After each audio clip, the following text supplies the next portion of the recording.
मेरे अति प्रिय भाइयों और बहनों, आज एक बार फिर मैं आपका इस होप इन फेथ वचन और प्रार्थना की सेवा में आपका स्वागत करता हूं और धन्यवाद देता हूं कि प्रभु यीशु ने फिर मेरे को आज आपके साथ उसी वचन को जो बहुत पहले शुरू किया था। जैसे आप जा रहे हैं, हमारी एक सीरीज चल रही है।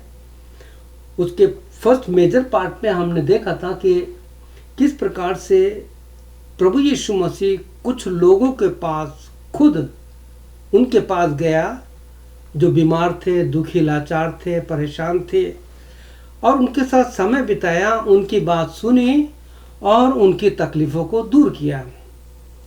और उसके बाद हमारा दूसरा मेजर पार्ट जो था वो शुरू हुआ था।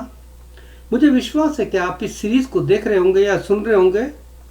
आप ज़रूर सुनिए, क्योंकि इस सीरीज़ के द्वारा प्रभु यीशु हमें से बताना चाहते हैं, और प्रभु यीशु ने आपसे और हमको, विशेषकर हम जो सेवक हैं और जो अपने आप को वचन सुनाने के लिए जिन्होंने अपने आप को अर्पण किया है, चाहे वो फेसबुक के माध्यम से है, चाहे वो कैमरे के द्वारा है, यूट्यूब के द्वारा, कैसे भी है, उन सब के लिए प्रभु यीशु मसीह ने जो एक बात कही है अपनी सेवा में, प्रभु यीशु ने कहा है कि जो यूहन्ना 13:15 मिलता है कि मैंने तुम्हें नमूना दिया है कि जैसे मैंने काम किया है ऐसे ही तुम्हें काम करना है।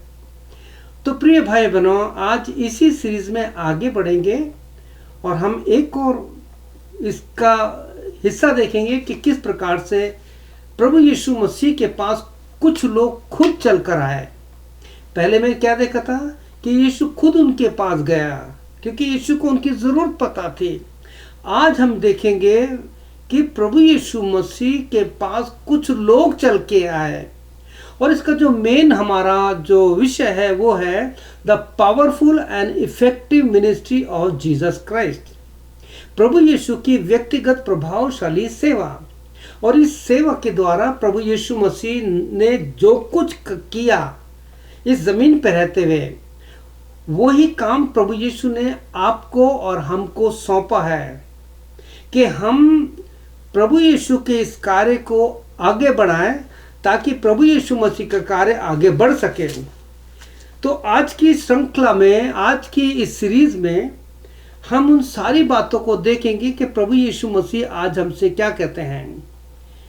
प्रिय भाई बहनों, इन सारे वचन की सेवा में सबसे मुख्य बात यह है, living faith is a working faith. ये बहुत पहले जब मैं इंडिया में मेथोडिस्ट का पास्टर था, तब प्रभु यीशु ने मुझे स्लोगन दिया था।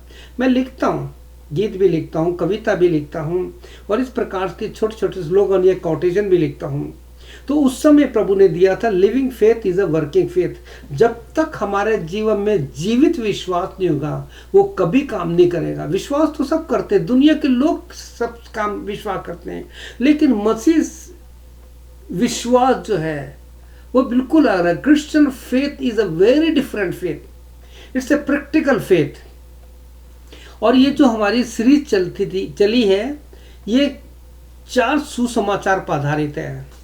मैंने आपको हिंट्स दिया है प्रिय भाई बहनों, आप इन वचनों को सुनिए, इस सीरीज को सुनिए, इस श्रृंखला को सुनिए और ढूंढिए कि और प्रभु यीशु मसीह के पास कौन उनके पास चल के आया, उनकी क्या दशा थी, क्यों यीशु मसीह के पास अपनी समस्या लेके आए। और ये भी ढूंढिए कि कुछ लोगों के पास खुद यीशु चल के गए, तो वो लोगों की परिस्थिति क्या थी।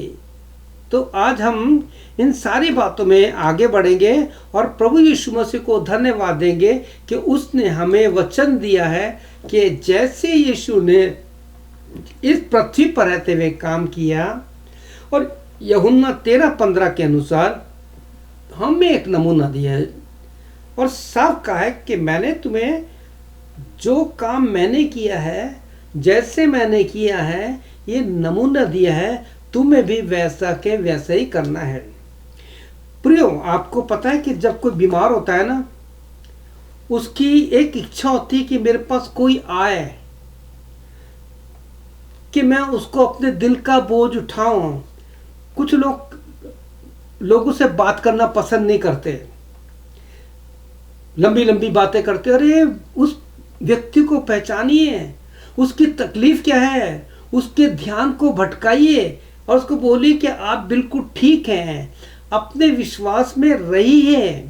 क्योंकि इसलिए तो कहा है living faith is a working faith. और जब कोई व्यक्ति आपके पास आता है या आप उसके पास जाते हैं तो आपको ऐसे ही काम करना है जैसे यीशु मसीह ने किया। मैं सोचता हूँ समझ गए होंगे ना आप, ये आप सारे हिस्से देखिए। और मैं सोचता हूँ कि ईस्टर संडे के बाद ये सारी सीरीज को मैं डालूंगा और मुझे पूरा विश्वास है कि इसके द्वारा आपको एक सेवा करने का उद्देश्य मिलेगा, एक सेवा करने की गाइडलाइन मिल जाएगी कि अब मैं लोगों के पास जाऊंगा या जाऊंगी। केवल बैठे बैठे काम नहीं होगा। हालांकि मैं कनाडा में हूँ, एडमंटन कनाडा में हूँ, लेकिन आपको बताना चाहता हूँ मैं शरीर में कनाडा हूँ लेकिन मेरी आत्मा इंडिया में काम करती है। I love my country India, I love my Canada. जहाँ भी रहता हूँ मैं उसके लिए प्यार करता हूँ, मैं प्रार्थना करता हूँ दिन और रात, क्योंकि प्रभु यीशु मसीह के वचन मिलकर जो देश के प्रति विश्वास योग होते हैं उनको प्रभु प्यार करता है। तो आज हम देखेंगे कि यीशु मसीह के पास और कौन चल के आया है। जब हम मत्ती रचित सुसमाचार पढ़ते हैं, द गॉस्पेल ऑफ मैथ्यू पढ़ते हैं, उसका 8 चैप्टर पढ़ते हैं, तो उसमें हमें दूसरे वचन में ये मिलता है कि और देखो एक कोढ़ी ने पास आकर उसे प्रणाम किया। आप जानते हैं कोढ़ कैसा रोग होता है, और कोढ़ जो है पाप को बताता है। जैसे कोढ़ जिसको होता था उसको समाज से बिल्कुल बाहर रहना पड़ता था, उससे कोई मिलता नहीं था। और इसी प्रकार से जिसके जीवन में पाप रूपी कोढ़ होता है उसका प्रभु यीशु मसीह से संबंध टूटा हुआ रहता है। वो कभी उसको हे पिता कह के नहीं पुकार सकता। तो पाप जो है वो कोढ़ के समान है, हर कोढ़ जो है पाप को दर्शाता है। इसलिए कोढ़ी लोग बिल्कुल अलग रहते थे। प्रिय भाई बहनों, यहां पर ये कोढ़ी प्रभु यीशु मसीह के पास आया और कहा, हे प्रभु तू मुझे शुद्ध कर सकता है। हे प्रभु यदि तू चाहे तो मुझे शुद्ध कर सकता है। हम जो पापी हैं, हमारे जीवन में जो पाप का रोग लगा हुआ है। देखिए प्रिय भाई बहन, एक आपको बात और साफ कहना चाहता हूं। आज बहुत से लोग शरीर की चंगाई में, शरीर को चंगाई लेने के लिए पता नहीं कहां कहां जाते हैं, बड़ी भीड़ लग जाती है। लेकिन आपको बताना चाहता हूं शरीर की चंगाई कोई परमानेंट चंगाई नहीं है। ठीक है, आपको एक बीमारी से चंगाई मिल गई, दूसरी भी हो सकती है उम्र के हिसाब से, खान पीन के हिसाब से। तो प्रभु यीशु मसीह आपसे कह रहे हैं कि पहले हमारे आत्मिक चंगाई है। भजन में लिखा है कि वही तो तेरे सारे रोगों को चंगा करता है। लेकिन इस वचन का जो सबसे पहला पार्ट है वह लिखा है, वही तो तेरे सारे अधर्मों को क्षमा करता है और तेरे रोगों को ठीक करता है। तो पहली चंगाई जो है हमारी पाप की चंगाई है, आत्मिक चंगाई है, उसके बाद शारीरिक चंगाई है। कई लोग बहुत समय तक प्रार्थना करते रहते हैं, उनको चंगाई नहीं मिलती। लेकिन मैंने एक प्रभु यीशु के वचन से कुछ चीज़ें निकाल करके एक संदेश तैयार किया, द ब्लेसिंग ऑफ सिकनेस। और सही बताना चाहता हूँ, आज जो मेरा प्रभु यीशु के साथ गहरा संबंध है, जैसे पहले कुरिन्थियों 6:17 में लिखा है, वो बीमारी के कारण है। अगर मैं बीमार नहीं होता तो मुझे नहीं पता लगता कि आज मैं जहाँ हूँ होता कि नहीं होता। लेकिन there are blessing of sickness, क्योंकि बीमार में ही लोग यीशु के पास आते हैं। जैसे यह कोढ़ी था, जब इसने सुना होगा यीशु मसीह के बारे में, जैसे उस स्त्री को जिसके 12 वर्ष से लहू बहता था, जब उसने सुना तब उसने कदम बढ़ाया, क्योंकि उसके सब सारी जो उसके साधन थे सब बेकार हो गए थे। यहाँ पे हम देखते हैं कोढ़ी प्रभु के पास है और जो सुंदर बात कहता है, हे प्रभु यीशु यदि तू चाहे तो मुझे शुद्ध कर सकता है।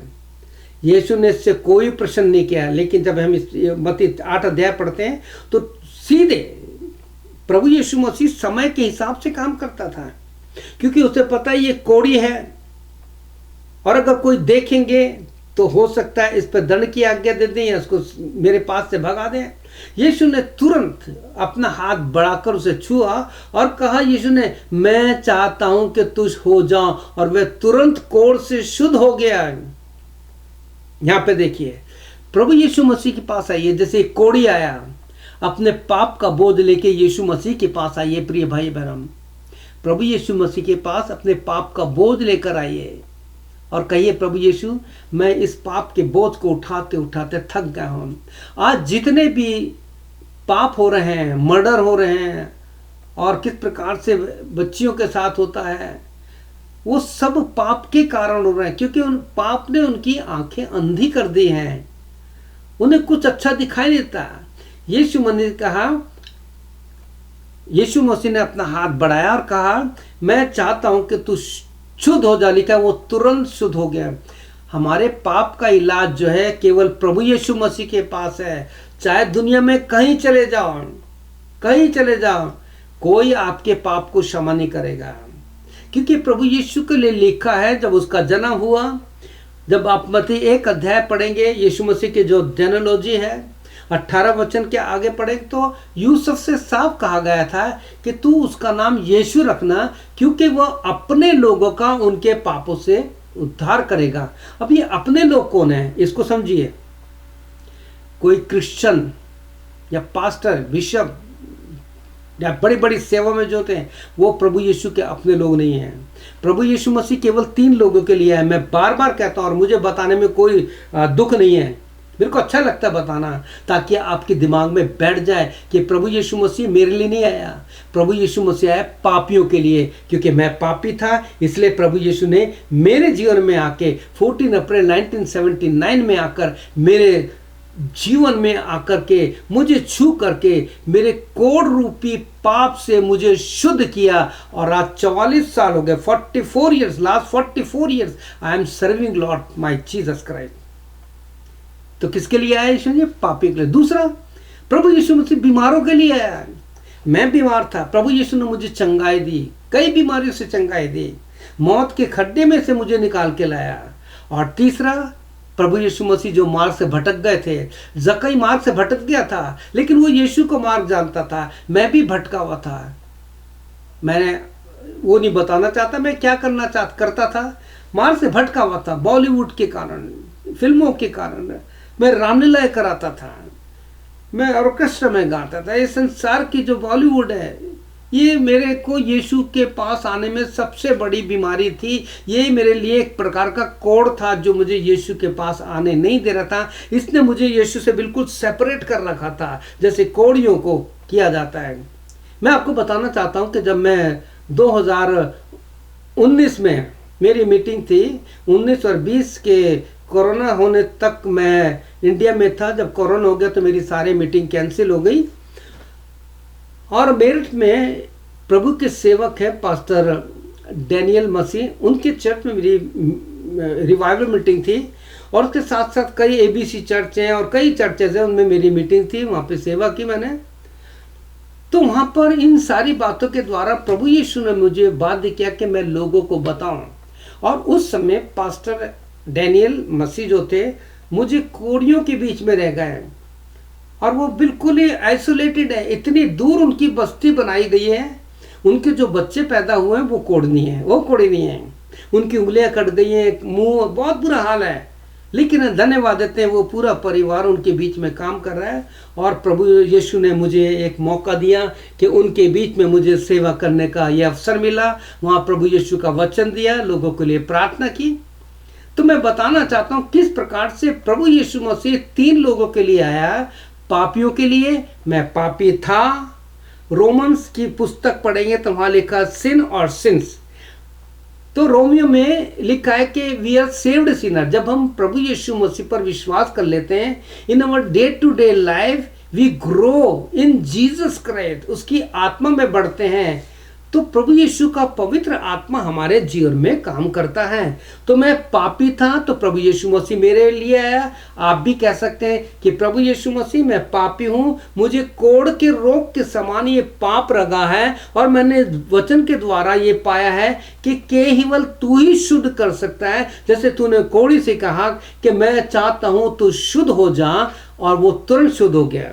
उसके बाद प्रभु यीशु मसीह बीमारों के लिए आया। मैं बीमार था, आप भी बीमार हैं। अगर आप में से कोई बीमार है तो living faith is a working faith. विश्वास कीजिए कि आपका कोई भी रोग है और आपने अगर यीशु को पुकारा है और उसके वचन को उठा के पढ़ना शुरू कर दिया है और प्रभु यीशु मसीह को अपनी सारी बीमारी दे दी है, क्योंकि यीशु का नाम रोगी पुरुष था, वो उस रोग की रोग से जान पहचान थी। आप जब शायद 53 पढ़ेंगे तो वहाँ सब बातें लिखी है। तो प्रभु यीशु मसीह मार से भटके के लिए आया। मैं मार से भटका हुआ था, संसार का गुलाम था। अब यहाँ पर क्या होता है कि जब यीशु मसीह ने उसे चंगाई दे दी तो यीशु मसीह ने उससे कहा, देख किसी से मत कहना, परंतु सबसे पहले तू जा और याजकों को दिखा, और जो चढ़ावा मूसा के द्वारा ठहराया गया है ताकि उनके सामने गवाही हो। लेवी व्यवस्था 14 चैप्टर पढ़ लेना आप। अब यहाँ पर प्रभु यीशु कह रहा है कि तुझे गवाह बन गया है, तू मेरी गवाही दे, अपनी गवाही लोगों को बता, ताकि उनके सामने जो धर्म के ठेकेदार हैं उनके सामने ये एक गवाही का रूप हो कि जान सके कि यीशु ने मुझे ठीक कर दिया है। और इस प्रकार से यीशु देखते हैं कि यीशु मसीह ने कहा कि तू अपनी गवाही दे, उनको दिखा के देखो मैं ठीक हो गया। जब आपके जीवन में पाप क्षमा हो गए तो आपको गवाही देनी है कि देखिए किस प्रकार से यीशु मसीह ने मेरे पापों को क्षमा कर दिया है। जब आप यशायाह 43 पढ़ेंगे तो आपको पता है उसके 10वें वचन में क्या लिखा है। वहाँ लिखा, you are my witness says the Lord, तुम मेरे साक्षी हो। ये यहोवा परमेश्वर का वचन है। तो प्रिय भाई बहनों, जब हम इस प्रकार से वचन को पढ़ते हैं तो पाते हैं कि किस प्रकार से कुछ लोग यीशु मसीह के पास आए और यीशु के पास आने के बाद उनका विलाप नृत्य में बदल गया। दूसरा है, जब हम मरकुस 10 अध्याय उसका 13 वचन पढ़ेंगे, ये पूरा चैप्टर पढ़िए, ये उन माता पिता के लिए जिनके छोटे बच्चे हैं, 1 साल के, 2 साल के, 3 साल के लिए। सवाल ये उठता है, मैं आपसे कहना चाहता हूँ, चाहे आपके पोता पोती हैं, चाहे आपके नवासा नवासी हैं, बेटे की बेटी के बच्चे हैं, और उन जवान माता पिताओं से कहना चाहता हूं कि देखिए आपका बच्चा यीशु मसीह के पास नहीं आ सकता, लेकिन आपको खुद यीशु मसीह के पास आना पड़ेगा। और मैंने बहुत से ऐसे माँ बाप को देखा है कि जब तक बच्चा खेलता है कूदता, उन्हें कोई परमेश्वर से नहीं है, लेकिन जैसे उस बच्चे को बीमारी होती है तुरंत लेके पास्टर के पास जाएंगे, तुरंत लोगों से प्रार्थना कराएंगे। काश कि ये पहले होता तो बच्चा कभी बीमार नहीं होता। यहाँ लिखा है कि फिर लोग बालकों को यीशु के पास लाने लगे कि वे उन पर हाथ रखे, परंतु चेलों ने उनको डांटा। यहाँ पे बहुत सुंदर बात है, बच्चा यीशु मसीह के पास नहीं आ सकता है, लेकिन बच्चे के माध्यम से प्रभु यीशु कभी कभी माता पिता को अपने पास लाता है कि तुम्हारा बच्चा बीमार हुआ है, तुम पहले पश्चाताप करो। तुम्हारे पश्चाताप करते जब तुम अपने बच्चों पे हाथ रखे तो अपना आप ठीक हो जाएगा। इसका सुंदर उदाहरण आपको मरकुस 9 अध्याय में मिलेगा।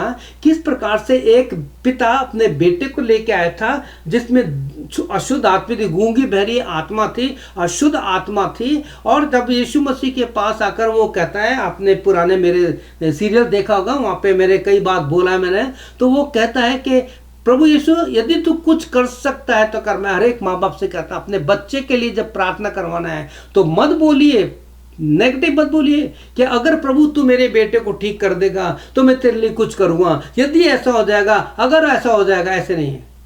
इस कोड़ी ने क्या कहा था, प्रभु यदि तू चाहे तो मुझे शुद्ध कर सकता है, यीशु तू चाहे तो मेरे बेटे को ठीक कर सकता है, मुझे ठीक कर सकता है। और जब उस व्यक्ति ने कहा कि प्रभु यीशु यदि तू कुछ कर सकता तो कर, प्रभु यीशु ने क्या कहा, ये क्या है, विश्वास करने के वाले के लिए सब कुछ हो सकता है। तब उसने कहा था, जो मेरा व्यक्तिगत अनुभव है, उसने कहा प्रभु पहले मेरे अविश्वास का इलाज कर, मेरे विश्वास में जो कमी है उसको दूर कर। अब जब लूका 17:5 पढ़ेंगे तो चेलों ने भी कहा था, लॉर्ड इंक्रीज आवर फेथ, इसलिए मैंने कहा है living faith is a working faith. हमारा विश्वास ऐसा जीवित होना चाहिए कि हम कहें प्रभु यीशु मुझे विश्वास है कि तू सब कुछ कर सकता है। और जब चेलों ने उनको डांटा कि प्रभु के पास मत आओ, तो प्रभु यीशु ने अपने चेलों को, बच्चों के लिए, माता पिता के लिए अपने चेलों को डांटा। उन्होंने कहा let the children come to me, मैं बच्चों को मेरे पास आने दो।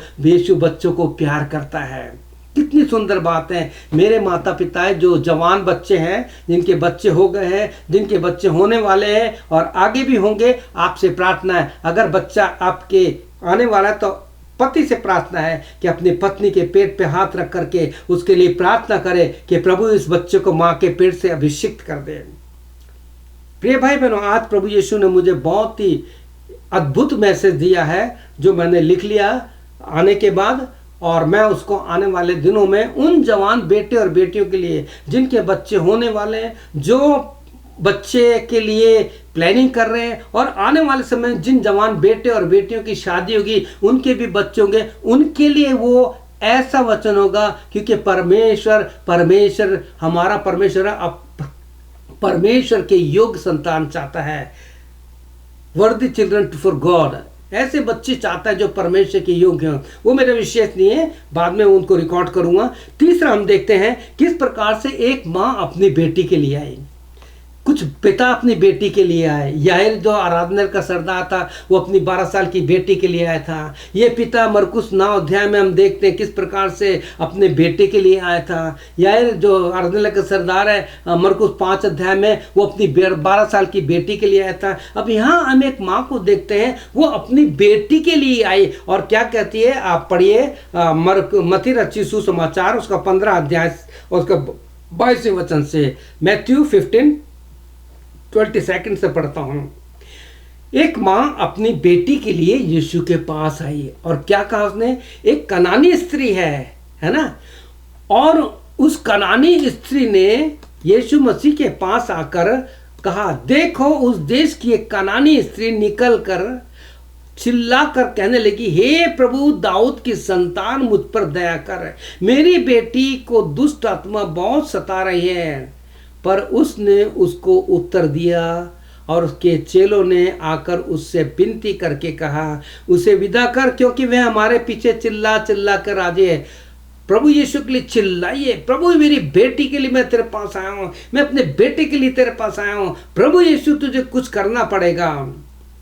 प्रभु यीशु ने एक उसको जो ऐसा उत्तर दिया, प्रभु यीशु ने कहा कि मैं इस्राएल के घराने की खोई भेड़ों को छोड़ और किसी के पास नहीं भेजा गया हूं।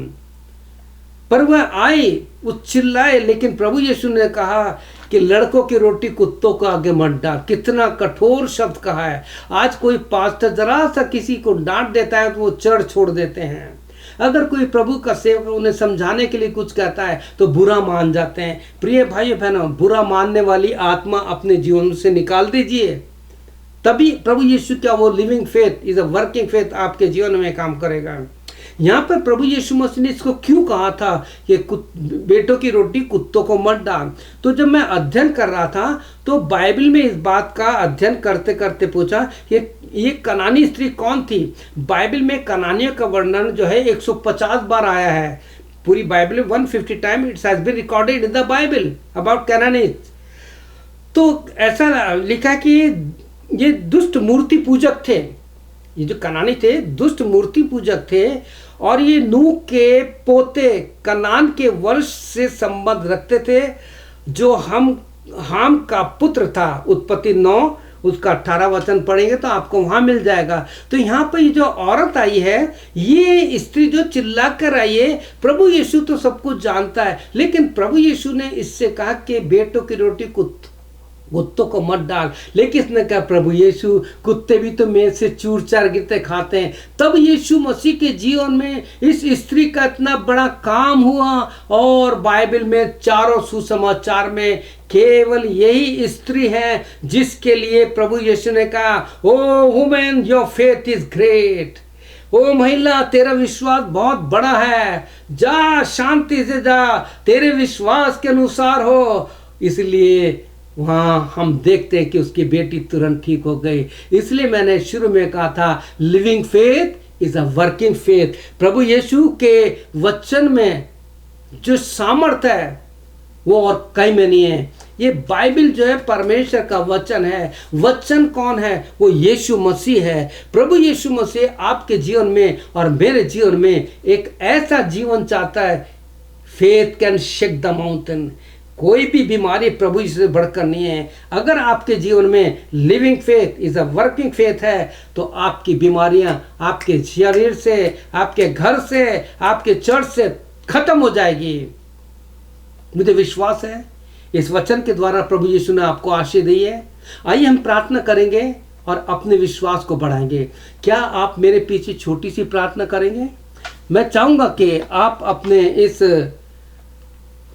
मोबाइल के द्वारा परमेश्वर की महिमा करनी सीख जाइए। आने वाले दिनों में मैं आपको बताने वाला हूं कि इसके द्वारा आप कैसे सेवा कर सकते हैं, इसके द्वारा आप क्या क्या काम कर सकते हैं। परमेश्वर आपके जीवन में इसके द्वारा बहुत बड़े बड़े काम करना चाहता है। तो आइए हम प्रार्थना करते हैं। आप मेरे पीछे छोटी सी प्रार्थना कीजिए। आपकी चाहे कोई सी भी बीमारी है, कोई सी भी तकलीफ है, ये आपको कहना पड़ेगा कि प्रभु यीशु मेरे अविश्वास का इलाज कर। प्रभु यीशु मेरे विश्वास को बढ़ा कि मैं इस साधन के द्वारा तेरे नाम की महिमा कर सकूं और लोगों को अपनी गवाही दे सकूं। क्या आप मेरे पीछे प्रार्थना करेंगे? बोलिए, प्रभु यीशु मैं पापी हूं। प्रभु यीशु मैं बीमार हूं। प्रभु यीशु मैं मार्ग से भटक गई हूं। प्रभु यीशु मसीह मैं जानता हूं कि तू सब कुछ कर सकता है। आज मैं यीशु मसीह इस कोड़ के समान पाप को जो मेरे जीवन में है, मेरे जीवन से निकाल दे पिता। प्रभु यीशु मुझे क्षमा कर, मेरे पापों को क्षमा कर, क्योंकि मैं इस इंस्ट्रूमेंट के द्वारा, इस सेल फोन के द्वारा तेरी सेवा करना चाहता हूँ। प्रभु यीशु मेरी सहायता कर, मदद कर। आज मैं अपने सारे पापों को मान लेता हूँ या मान लेती हूँ। मेरे पापों को क्षमा कर। आज से मैं तेरे वचन को पढ़ूंगा या पढ़ूंगी और जैसा बाइबल कहती है उसके अनुसार मैं अपने जीवन को बिताऊंगा या बिताऊंगी। प्रभु यीशु के नाम से प्रार्थना करता हूँ या करती हूँ। बोलेंगे आमीन आमीन। प्रभु यीशु मसीह आपको आशीष दे, आपकी सहायता करे कि आपके जीवन से प्रभु यीशु मसीह की महिमा होती रहे। May God bless you. प्रभु यीशु मसीह आपको आशीष दे। आमीन और फिर आमीन। May God bless you. प्रभु यीशु की शांति और चंगाई भरी सामर्थ आपके जीवन में बराबर होती रहे। आमीन।